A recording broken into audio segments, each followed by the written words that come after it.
Salut, c'est Paola. Chaque jour, je vous lis un grand texte de philosophie en espérant que ça vous plaise. Enfin, sauf le jeudi, bien sûr.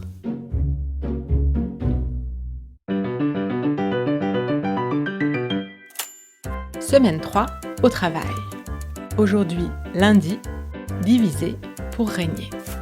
Adam Smith, Recherche sur la nature et les causes de la richesse des nations, 1776.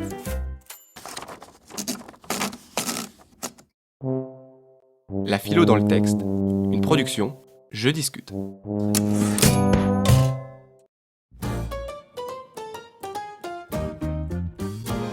Adam Smith est un penseur écossais du XVIIIe siècle.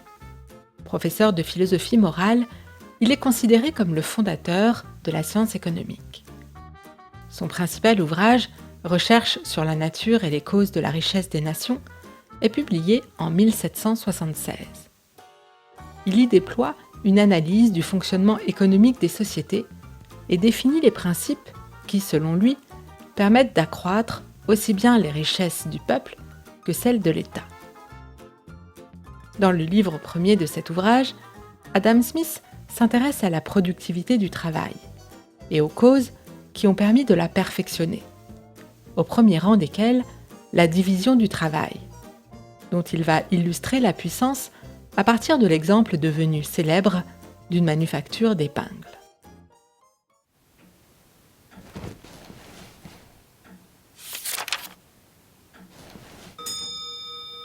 Les plus grandes améliorations dans la puissance productive du travail et la plus grande partie de l'habileté, de l'adresse, de l'intelligence avec laquelle il est dirigé ou appliqué, sont dues à ce qu'il semble à la division du travail. Prenons un exemple dans une manufacture de la plus petite importance, mais où la division du travail s'est fait souvent remarquer. Une manufacture d'épingles. Un homme qui ne serait pas formé à ce genre d'opération, qui ne serait pas accoutumé à se servir des instruments qui y sont en usage, quelque adroit qu'il fût, pourrait peut-être à peine faire une épingle dans toute sa journée. Et certainement, il n'en ferait pas une vingtaine. Mais de la manière dont cette industrie est maintenant conduite, non seulement l'opération entière forme un métier particulier, mais même cette opération est divisée en un grand nombre de branches, dont la plupart constituent autant de métiers particuliers. Un ouvrier tire le fil à la bobine, un autre le dresse, un troisième coupe la dressée, un quatrième empointe, un cinquième est employé à émoudre le bout qui doit recevoir la tête. Cette tête est elle-même l'objet de 2 ou 3 opérations séparées. La frapper est une besogne particulière. Blanchir les épingles en est une autre. C'est même un métier distinct et séparé que de piquer les papiers et d'y accrocher les épingles. Ainsi, l'important travail de faire une épingle est divisé en 18 opérations distinctes ou environ. J'ai vu une petite manufacture qui n'employait que 10 ouvriers qui pouvaient faire entre eux plus de 48 000 épingles en une journée. Et s'ils avaient tous travaillé à part et indépendamment les uns des autres, et s'ils n'avaient pas été formés à cette besogne particulière, chacun d'eux, assurément, n'eût pas fait 20 épingles. Peut-être pas une seule dans sa journée. Cette grande augmentation dans la quantité d'ouvrages qu'un même nombre de bras est en état de fournir, grâce à la division du travail, est due à 3 circonstances différentes. Premièrement, à un accroissement d'habileté chez chaque ouvrier individuellement. Deuxièmement, à l'économie du temps qui se perd ordinairement quand on passe d'une espèce d'ouvrage à une autre. Et troisièmement, enfin, à l'invention d'un grand nombre de machines qui facilitent et abrègent le travail et qui permettent à un homme de remplir la tâche de plusieurs.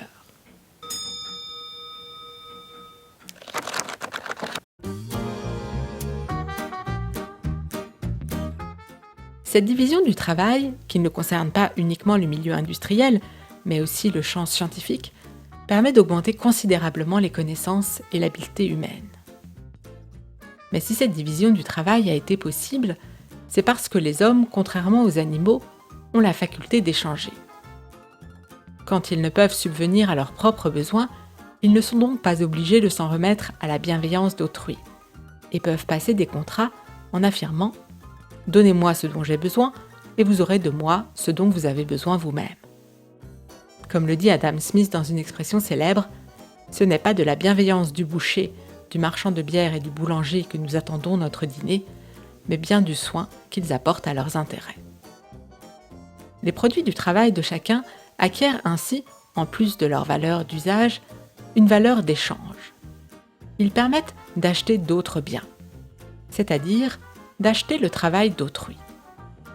Pour Adam Smith, le travail est ainsi la mesure réelle de la valeur échangeable de toute marchandise.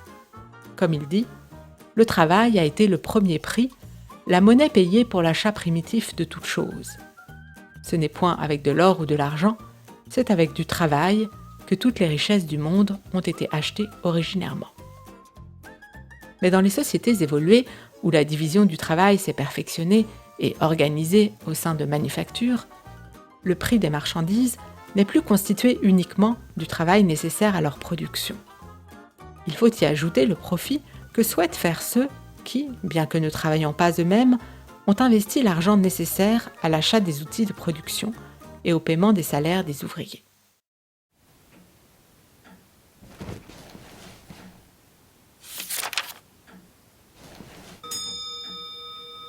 Ainsi, la valeur que les ouvriers ajoutent à la matière se résout en deux parties, dont l'une paye leur salaire et l'autre les profits que fait l'entrepreneur sur la somme des fonds qui lui ont servi à avancer ses salaires et la matière à travailler.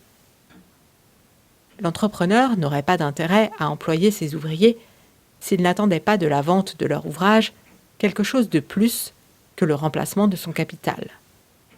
Et il n'aurait pas d'intérêt à employer un grand capital plutôt qu'un petit si ses profits n'étaient pas en rapport avec l'étendue du capital employé.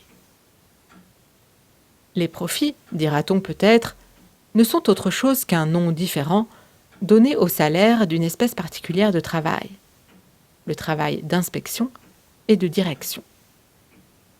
Ils sont cependant d'une nature absolument différente des salaires. Ils se règlent sur des principes entièrement différents et ne sont nullement en rapport avec la quantité et la nature de ce prétendu travail d'inspection et de direction. Les profits se règlent en entier sur la valeur du capital employé, et ils sont plus ou moins forts à proportion de l'étendue de ce capital. Supposons, par exemple, que dans une certaine localité où les profits des fonds employés dans les manufactures sont communément de 10%, il y ait 2 manufactures différentes, chacune desquelles emploie 20 ouvriers, à raison de 15 livres par an chacun, soit une dépense de 300 livres par an pour chaque atelier. Supposons encore que la matière première de peu de valeur, employée annuellement dans l'une, coûte seulement 700 livres, tandis que dans l'autre, on emploie des matières plus précieuses, qui coûtent 7000 livres. Le capital employé annuellement dans l'une sera dans ce cas de 1000 livres seulement, tandis que celui employé dans l'autre s'élèvera à 7000 livres. Or, au taux de 10%, l'entrepreneur de l'une comptera sur un profit annuel d'environ 100 livres seulement, tandis que l'entrepreneur de l'autre s'attendra à un bénéfice d'environ 700 livres. Mais malgré cette différence énorme dans leurs profits, il se peut que leur travail d'inspection et de direction soit tout à fait le même, ou à peu près l'équivalent. Dans beaucoup de grandes fabriques, souvent, presque tout le travail de ce genre est confié à un premier commis. Ces appointements expriment réellement la valeur de ce travail d'inspection et de direction. Quoique, en fixant ce salaire, on ait communément quelque égard non seulement à son travail et à son degré d'intelligence, mais encore au degré de confiance que son emploi exige, cependant, ces appointements ne sont jamais en proportion réglée avec le capital dont il surveille la régie. Et le propriétaire de ce capital, bien qu'il se trouve par là débarrassé de presque tout le travail, n'en compte pas moins que ses profits seront en proportion réglée avec son capital. Ainsi, dans le prix des marchandises, les profits des fonds ou capitaux sont une part constituante dans la valeur, entièrement indifférente des salaires du travail, et réglée sur des principes tout à fait différents.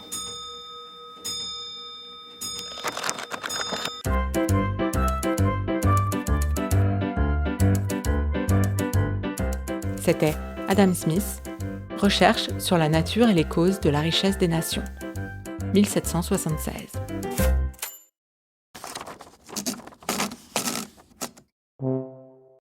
La philo dans le texte, une production Je discute, à retrouver tous les jours sur votre plateforme de podcast préférée. C'est bien. Si certains d'entre vous ont envie de se servir de ce podcast pour animer des ateliers philo, que ce soit au collège, au lycée, en médiathèque, dans des cafés, des salons, des centres sociaux, culturels ou dans plein d'autres endroits, vous trouverez tous nos conseils dans le lien en description. Et si vous avez des questions, des suggestions, des remarques sur ce merveilleux podcast, n'hésitez pas à m'écrire à paola@jeu-discute.fr. À bientôt!